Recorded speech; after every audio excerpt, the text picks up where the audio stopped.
ठरलं तर मग या मालिकेच्या पुढील काही येणाऱ्या भागांचे अपडेट जाणून घेऊया आपल्या आजच्या या व्हिडिओमध्ये. चला तर मग प्रेक्षकांनो, सुरुवात करूया आपल्या आजच्या या व्हिडिओला.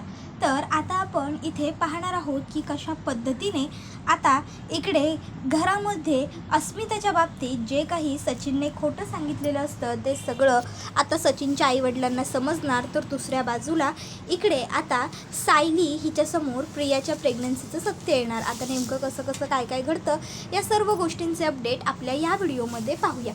तर सध्या आता इकडे कल्पना, प्रताप हे दोघंजणं खूपच जास्त खुश आहेत की फायनली सायली आता प्रेग्नंट राहिलेली आहे. म्हणजे सुभेदारांच्या घरामध्ये खरोखर आता सुभेदारांचा वारस येणार आहे. आणि त्यामुळे मग आता प्रताप आणि कल्पना हे दोघंजण मिळून असं ठरवतात की आपण मंदिरात जाऊन येऊ, देवाचे आभार मानू. देवाने आपल्या पदरात हा जो काही आनंद घातला आहे त्याचं म्हणजे सहर्ष आनंद व्यक्त करू. त्याबरोबर मग आता लगेचच इकडे कल्पना म्हणते की हो, तुमचं बरोबर आहे, आपण करायलाच हवं हे सगळं.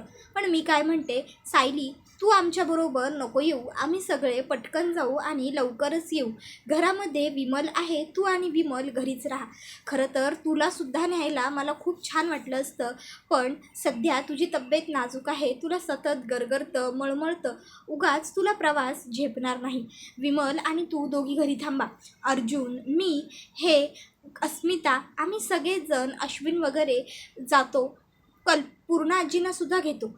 फक्त तू स्वतःची काळजी घे काय. त्याबरोबर सायली होकारार्थी मान डोलावते. मग आता पुन्हा तिला कल्पना म्हणते, सायली मी सांगितलेलं अगदी व्यवस्थित लक्षात ठेव, स्वतःची काळजी घे, उगाचच्या उगाच काहीही कामं वगैरे करायला जाऊ नकोस. विमल आहे, विमल सगळं करेल. तुला काही हवं असेल तर उलट विमललाच हाक मार, विमल सगळं सांभाळेल. तू स्वतःला जप. सायली आता अजिबात हाईघाई करायची नाही हां, आणि आता ताईपणा तर बिलकुलच नको. त्यावर सायली म्हणते, हो आई, अहो तुम्ही किती काळजी करताय. मी म्हटलं ना तुम्हाला की मी घेईन म्हणून स्वतःची काळजी. तुम्ही बिलकुलच काळजी करू नका. खरोखर मी स्वतःची अगदी व्यवस्थित काळजी घेईन आणि मी काहीही आता थाईपणा करणार नाही. तुम्ही या सगळे. त्यानंतर घरातले सगळे निघून जातात. मग सायली ही आत्ता विमलबरोबर घरात एकटीच उरलेली असते. आता सायली ही विमलला म्हणते, विमलताई तुमची तर सगळी घरातली कामं ऑलरेडी झालेली आहेत, पण जर काही काम शिल्लक असेल तर सांगा मला. विमल काहीच कामं बाकी नाही आहेत आणि काही असेल तर मी करेन असं सांगते. तुम्ही आराम करा ताई. मग सायली म्हणते, बरं ठीक आहे, मग मी एक काम करते, मी जाऊन जरा वेळ आमच्याच खोलीत पडते, काही काम असलं तर हाक मारा. आणि मग सायली आता वरती रूममध्ये जात असते. तर आता दुसऱ्या बाजूला इकडे जी प्रिया असते ती प्रेग्नंट आहे, पण आता अजून आपल्याला कोणी भेटायला आलं नाही, आपण अर्जुनला सगळं सांगू नाही. त्यामुळे मग प्रियाला आता डाऊट येतो की अर्जुनने नक्की सुभेदारांना सांगितलं आहे ना की मी प्रेग्नंट आहे म्हणून. नाही, मला ना त्या अर्जुनवरती विश्वासच नाही आहे. कदाचित त्याने अजून घरात कोणाला सांगितलं नाही आहे मी प्रेग्नंट असल्याचं. पण आता मला असं गप्प बसून चालणार नाही. मला सांगायला हवं सगळ्यांना मी प्रेग्नंट असल्याचं सत्य, आणि मग म्हणजे माझं सगळं काही व्यवस्थित व्हायलाही हवं. जर मी प्रेग्नंट आहे हे कल्पनाला कळलं तरच ती मला इथे घ्यायला येईल. प्रिया आता तुरुंगातनं पत्र लिहिते, ज्यामध्ये ती गर्भवती आहे हे तिने सांगितलेलं असतं. ती सांगत असते, सुभेदारांचा वारस माझ्या गर्भात आहे आणि म्हणून मी असं इथे तुरुंगात राहणं बरोबर नाही. सुभेदारांचं त्यांच्या होणाऱ्या वारसावर प्रेम असणारच मला माहिती आहे. तुम्ही सगळ्यांनी मला इकडनं बाहेर घेऊन जा. मला मान्य आहे मी चुकली आहे, पण तरीही मला एक सुधारायची संधी द्या. मी पुन्हा ती चूक कधीही करणार नाही वगैरे असं सगळं ती आता त्यामध्ये लिहिते. आणि त्यानंतर मग आता तिथे पत्र पाठवते आणि खूप जास्त आनंदी होते. प्रिया विचार करते की आता एकदा का हे पत्र त्या कल्पनाने वाचलं की टनाटन उड्या मारत मला इकडे ती घ्यायला लगेच येईल. काहीही झालं, कितीही तिचा माझ्यावर राग असला तरीही तिला तिच्या लेकाचं मूल हवंच आहे, आणि म्हणून मग तिच्याकडे मला घरी घेऊन जाण्यावाचून काहीही पर्याय उरणार नाही आहे. त्या कल्पनाला काय वाटतं की ती माझ्यावरती फार वेळ राग धरून ठेवू शकते, पण तसं नाही आहे. ती माझ्यावरती आता मी आई होणार आहे हे सत्य कळाल्यानंतर राग ठेवूच शकत नाही. आता सगळं काही होणार माझ्या मर्जीप्रमाणे. हे बाळच मला ह्या सगळ्या संकटांमधनं बाहेर काढणार आणि सगळं मला हवं तसं माझ्या मनाप्रमाणे घडणार. तर आता इकडे जी सायली असते ती आत्ता म्हणजे बराच वेळ बेडरूममध्ये आराम करते. त्यानंतर सायलीला कंटाळा येतो. मग शेवटी सायली हॉलमध्ये येऊन बसते. इतक्यात आता तो लेटर घेऊन पोलीस हवालदार आलेला असतो. सायली विचारते काय झालं. त्यावर ते सांगतात की तुमच्यासाठी प्रियाने पत्र पाठवलेलं आहे, बबली लोखंडे. त्याबरोबर सायली म्हणते प्रियाने पत्र पाठवलंय, बघू. आणि मग तिथे पत्र रिसीव करते.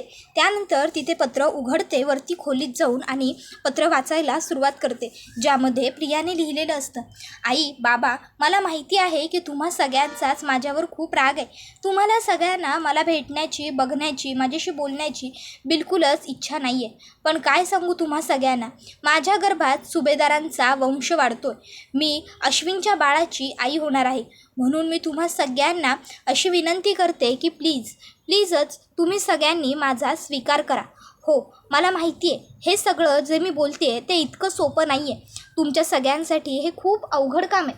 पण तरीही माझा स्वीकार करा. शेवटी माझ्या गर्भात वाढत असलेलं जे बाळ आहे ते अश्विनचं आहे आणि मला खात्री आहे तुम्ही अश्विनच्या बाळाला नकार देणार नाही. सुभेदारांच्या वंशाचा दिवा आहे तो. त्याबरोबर मग आता हे सगळं जेव्हा सायली वाचते तेव्हा तिला खूप मोठा धक्काच बसतो. ती विचार करते बाप रे, म्हणजे प्रिया प्रेग्नंट आहे. पण नाही, मला हे सगळं इतक्यात घरात कोणाला सांगून जमणार नाही. मला हे सगळं आधी यांच्याशी डिस्कस करायला हवं. सायली अर्जुनची वाट बघतच असते. तोपर्यंत थोड्या वेळात अर्जुन घरी येतो. सायली अर्जुनला म्हणत असते अहो प्रिया प्रेग्नंट आहे, माहिती आहे का तुम्हाला.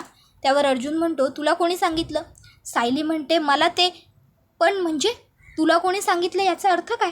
तुम्हाला माहिती होतं का पहिल्यापासून ती प्रेग्नंट असल्याचं. त्यावर अर्जुन काहीच उत्तर देत नाही. सायली म्हणते अहो काय विचारते मी तुम्हाला माहीत होतं का प्रिया प्रेग्नंट असल्याचं सत्य. त्यावर अर्जुन म्हणतो हो मला माहीत होतं. सायली म्हणते काय, मग जर माहीत होतं तर तुम्ही मला का नाही सांगितलं. अर्जुन म्हणतो बायको कसं सांगणार होतो मी तुला हे सगळं. अश्विनने मला अशी शपथ दिली होती की त्याची बायको म्हणजे ती प्रिया बबली लोखंडे आई होणार आहे. हे गुपितच ठेवायचं, हे कोणालाही सांगायचं नाही. आणि म्हणून मी खरोखर तुलाही हे सगळं काही सांगितलं नाही. अश्विनचा शब्द जर मी मोडला असता तर तो खूप जास्त नाराज झाला असता. त्याबरोबर हे ऐकून सायली म्हणते काय, म्हणजे अश्विन भाऊजींना सुद्धा माहिती आहे की ते बाप होणार आहेत. बाप रे, अहो मग त्यांना हे सगळं माहीत असताना आपण आपली गुड न्यूज सांगितली तेव्हा अश्विन भाऊजींना किती वाईट वाटलं असेल, किती त्रास झाला असेल.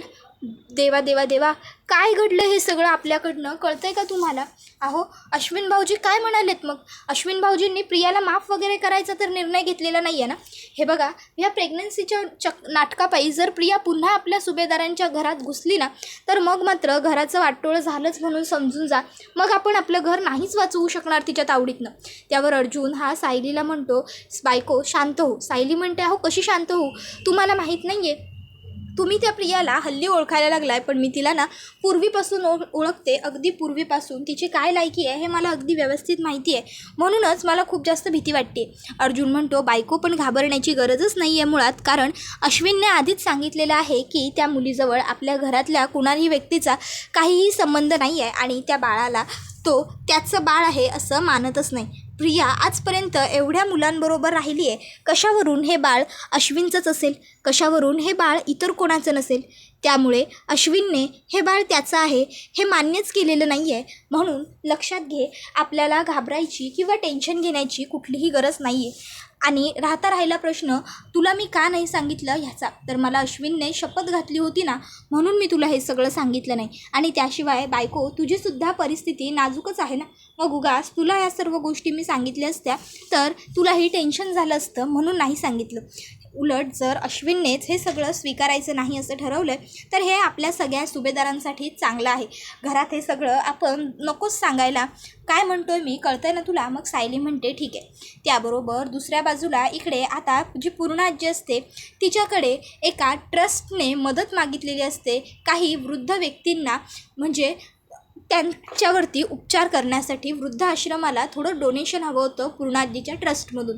मग आता पूर्णाजी ही कल्पना आणि प्रतापला सांगते कल्पना प्रताप एक काम करा, आपल्या इथे जवळच पनवेलमध्ये एक नवीन वृद्धाश्रम सुरू झालेला आहे जिथे बरेचसे वृद्ध आहेत आणि तिथल्या वृद्धांचं ना मेडिकल चेकअप करायचं आहे, त्याकरता पैसे द्यायचे आहेत. पण त्या लोकांकडे पुरेसे पैसे नाही आहेत, काहीतरी ठराविक रक्कम कमी पडते म्हणून त्यांनी आपल्याकडे मदत मागितली आहे. तर तेवढे पैसे तुम्ही तिकडे देऊन याल का? मला जायला जमणार नाही म्हणून तुम्हाला सांगते. कल्पना आणि प्रताप म्हणतात की पूर्णाई, अगं विचारतेस काय, आम्ही नक्की जाऊ, तू काही काळजीच करू नको. त्यानंतर मग प्रताप आणि कल्पना हे दोघंही जण आता वृद्धाश्रमामध्ये आलेले असतात. पैसे डोनेट करून निघाल्याच्या नंतर कल्पना आणि प्रताप ह्या दोघांना आता तिथे सचिनचे आई वडील दिसतात. सचिनच्या आई वडिलांना तिथे बघून त्या दोघांनाही खूप मोठा धक्काच बसतो. ते सचिनच्या आईबाबांकडे येऊन विचारतात की तुम्ही दोघं इकडे काय करताय. त्यावर सचिनचे आईबाबा म्हणतात, आमच्यावर ही जी वेळ आलेली आहे ती तुमच्या मुलीमुळेच आली आहे आणि तुम्हीच विचारताय आम्ही इकडे काय करतोय म्हणून. त्यावर ते दोघंही म्हणतात, आम्हाला कळलं नाही, आमच्या मुलीमुळे, अस्मितामुळे तुमच्यावर ही वेळ का आली. त्याबरोबर मग आता सचिनचे आईबाबा म्हणतात, खरंच तुमच्यासारखी माणसं आम्ही अख्ख्या उभ्या आयुष्यात बघितली नाही. स्वतःच्या मुलीची चूक लपवण्यासाठी तुम्ही सरळ सरळ एवढं कसं खोटं वागू शकता हो. तुमच्या मुलीने आमच्या मुलाची नोकरी गेली तेव्हा त्याची साथ सोडली, उलट त्याला घटस्फोट देणार अशी भाषा केली. तिच्या व्यतिरिक्त जर एखादी दुसरी मुलगी असती ना तर नवऱ्याच्या अडचणीच्या काळात त्याच्याबरोबर उभी राहिली असती. त्याबरोबर आता पुढे ते म्हणत असतात, आतापर्यंत आमचा मुलगा तुमच्या मुलीला किती चांगलं सांभाळत होता, किती तिची चांगली काळजी घेत होता आणि तुमच्या मुलीने आम्हाला तर बाई खूपच विचित्र वाटली आहे तुमची मुलगी. त्याबरोबर प्रताप आणि कल्पना म्हणतात, एक मिनटं, तुम्हाला ना पूर्ण सत्य मुळात माहीतच नाही आहे आणि तुम्हाला जर सत्य जाणून घ्यायचं असेल ना तर तुम्ही आमच्याबरोबर आमच्या घरी चला. घरी तुम्ही आलात की तुम्हाला अस्मिता स्वतःच्या तोंडानेच सगळं काही सांगेल. त्याबरोबर मग आता प्रताप म्हणतो, या तुम्ही गाडीत बसा. त्यानंतर मग जो प्रताप आहे तो आता ताबडतोब त्या दोघांना घरी घेऊन येतो. आता ते लोक घरी येत असताना म्हणत असतात की नेमकं काय सत्य आहे जे एवढं अस्मिताच्याच तोंडून ऐकायला हवं. त्यावर मग कल्पना घरी आल्यावर अस्मिताला म्हणते, अस्मिता, तुझ्या सासू सासऱ्यांना तुझ्या नवऱ्याने जे सांगितलं आहे त्या सगळ्याचा खुलासा मागायला ते इकडे आलेत. त्याबरोबर अस्मिता म्हणते, खुलासा? कसला खुलासा? आणि आई बाबा काय सांगितलं आहे तुम्हाला सचिनने असं की ज्याचा खुलासा मागण्याकरता तुम्ही इकडे आलाय? काय घडलं आहे ते सांगा मला प्लीज.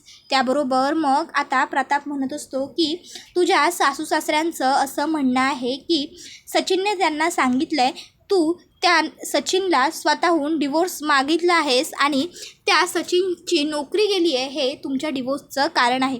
तुला सचिनबरोबर पैसा मिळत नसल्यामुळे राहायचं नाही आहे असं सगळं त्या सचिनचं म्हणणं आहे. आता तू सांग नेमकं काय घडलं ते. त्याबरोबर कल्पनासुद्धा म्हणत असते की अस्मिता, जे काही असेल ते आता स्पष्टपणे खरं खरं सांगून टाक आणि मोकळी हो. कळू देत ना सचिनच्या आईवडिलांनासुद्धा की त्यांचा मुलगा नेमका किती आणि काय लायकीचा येतो. त्याबरोबर प्रताप म्हणतो, बसा तुम्ही आणि ऐका आता स्वतःच्या मुलाचे प्रताप. त्यानंतर मग आता लगेचच अस्मिता ही त्या लोकांना सांगू लागते की सचिन हा मला कॅनडाला राहतो आहे असं कायम सांगत राहिला, पण कधीच भारतात आला होता. भारतात येऊन त्याने अर्जुनने ज्या मुलीला मर्डर केसमध्ये पकडलं होतं त्याच मुलीबरोबर अफेअर करत होता तर होता, वरनं माझ्याशी खोटं बोलत होता. माझ्याबरोबर लग्न झालेलं असताना एका परस्त्रीबरोबर राहत होता.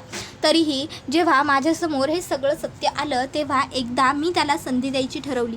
मी त्याला माफ करायचं ठरवलं.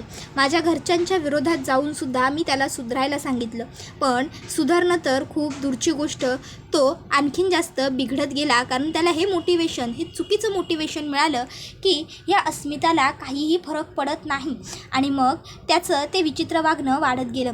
इतका विचित्र वागायला लागलेला तो की मला जेव्हा बाळ झालं, जेव्हा आमचं बाळ ह्या जगात आलं तेव्हा सचिन साधं त्या बाळाला एकदा बघायलासुद्धा आलेला नाही आहे. मला एवढी आशा होती सचिनच्या येण्याची, पण तो आला डायरेक्ट बाळाच्या 5वीच्या दिवशी. आला तर आला, पुन्हा नवीन काहीतरी नाटक करत आला आणि प्रत्येक वेळी माझ्याकडनं पैसे मागत राहिला. त्याच्या कॅनडाच्या बँक अकाउंटमधून पैसे निघत नाही आहेत, सगळे अकाउंट्स फ्रीज आहेत, म्हणून मला पैसे हवेत असं म्हणून माझ्याकडे त्याने कितीतरी पैशांची मागणी केली आणि मी त्याला ते पैसे दिलेसुद्धा.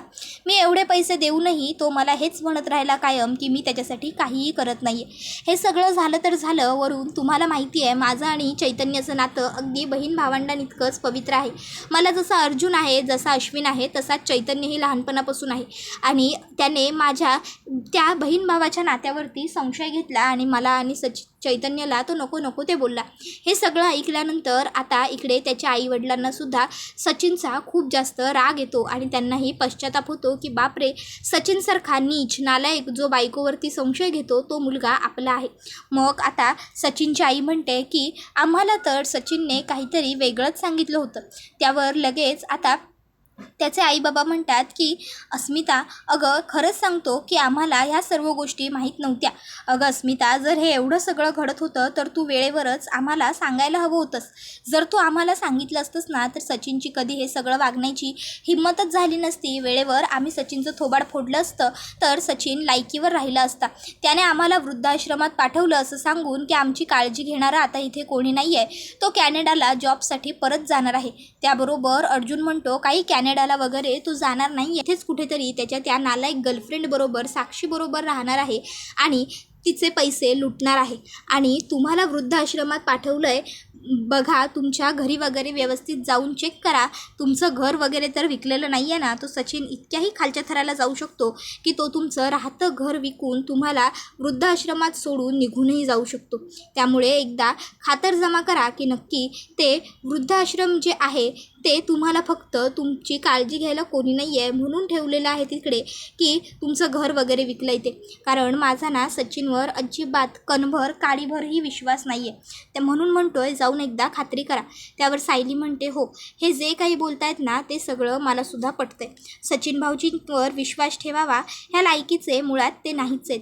म्हणून एकदा जाऊन तुम्ही तुमच्या घरी खात्री करून या की तुमचं घर तरी तुमच्या ताब्यात आहे का नाही ते.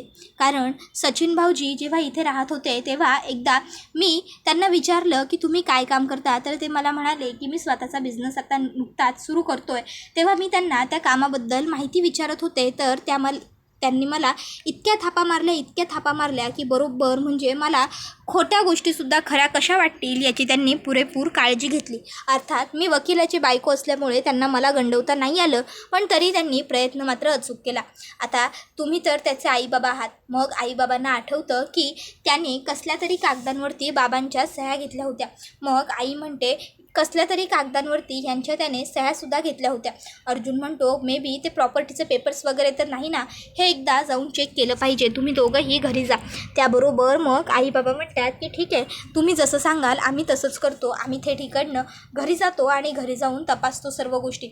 आता बिचारे इकडे सचिनचे जे आई बाबा आहेत ते घरी जायला निघालेले तर आहेत, पण त्या दोघांनाही ही गोष्ट माहीतच नाही आहे की सचिनने त्यांचं जे घर होतं ते आधीच स्वतःच्या नावावर करून घेतलं आणि आता ते विकूनही टाकलं आणि आता आईबाबांकडे राहण्यासाठी स्वतःचं असं घर वगैरे काहीही नाही आहे. मग आता आईबाबांना ह्या गोष्टींची चाहूल नसल्यामुळे ते मात्र बिचारे स्वतःच्या घरी जायला निघालेले असतात. तर इकडे आता त्या दोघांनाही खूप जास्त पश्चाताप होत असतो सचिनच्या ह्या वागणुकीचा आणि ते म्हणत असतात की खरंच आम्हाला माफ करा. सायली, अर्जुन तुम्ही खूप चांगले आहात आणि अस्मिता तू तर खूपच चांगली आहेस. तू आमची सून आहेस पण आम्हाला मुलीसारखी आहेस. तू कधी आमच्याशी वाद नाही घातलास, कधी काही नाही. त्याबरोबर मग प्रतापसुद्धा म्हणतो की तुम्हीसुद्धा काळजी करू नका व्याही. लक्षात ठेवा, जरीही आपल्या मुलांमध्ये काहीही झालं तरीही आपलं नातं तसंच राहील जसं यापूर्वी होतं. आपण काय फक्त व्याही नाही तर आपण चांगले मित्रसुद्धा आहोत. त्यामुळे बिलकुलच काळजी करू नका, निश्चिंत राहा. त्या सचिनने तुम्हाला जर त्रास देण्याचा प्रयत्न केला तर तुम्ही आमची मदत नक्की हमखास घेऊ शकता. आधी घरी जाऊन तपासा, घरचं सगळं व्यवस्थित आहे का नाही हे सगळं बघा आणि त्यानंतर मग आपण काय करायचं ते ठरवू. या तुम्ही सावकाश. त्याबरोबर मग ते लोक तिकडनं जायला निघतात. त्याबरोबर आता इकडे मनातल्या मनात अर्जुन हा म्हणत असतो की एक एक गोष्ट मॉम आणि डॅडच्या समोर येते, पण जर प्रियाच्या प्रेग्नन्सीबद्दल यांना काही कळालं तर काय होईल, कसे रिॲक्ट होतील हे प्रियाच्या प्रेग्नन्सीबद्दल कळल्यावर. नाही नको, सध्या दोघांचाही मूड अजिबात चांगला नाही आहे. ह्या सचिनचे आईबाबा येऊन गेल्यामुळे त्यामुळे उगाचच मला सध्या तरी कुठलाही टॉपिक काढायला नको. सध्याचं वातावरण दूषितच आहे, आणखीन दूषित करायला नको. त्याबरोबर मग कल्पना म्हणते काय रे अर्जुन, कसला एवढा विचार करतोय. अर्जुन म्हणतो नाही काही नाही, ते आपलं सहजच. त्याबरोबर हा व्हिडिओ इथेच संपतो. व्हिडिओ आवडला असेल तर व्हिडिओला लाईक करा, चॅनलवर नवीन असाल तर चॅनलला सबस्क्राईब करा आणि बेल आयकॉन आठवणीने प्रेस करा, जेणेकरून तुम्हाला पुढच्या प्रत्येक व्हिडिओचं नोटिफिकेशन मिळत जाईल आणि सर्व व्हिडिओंचा आनंद हा अगदी उत्तम पद्धतीने घेता येईल. चला तर मग प्रेक्षकांनो, आजच्या पुरतं इथेच थांबूया. पुढचा व्हिडिओ येईपर्यंत या व्हिडिओचा आनंद घेत राहा. तुम्हाला ठरलं तर मग ही मालिका कशी वाटते हे आम्हाला कमेंटमध्ये नक्कीच सांगा. धन्यवाद. Take care all of you.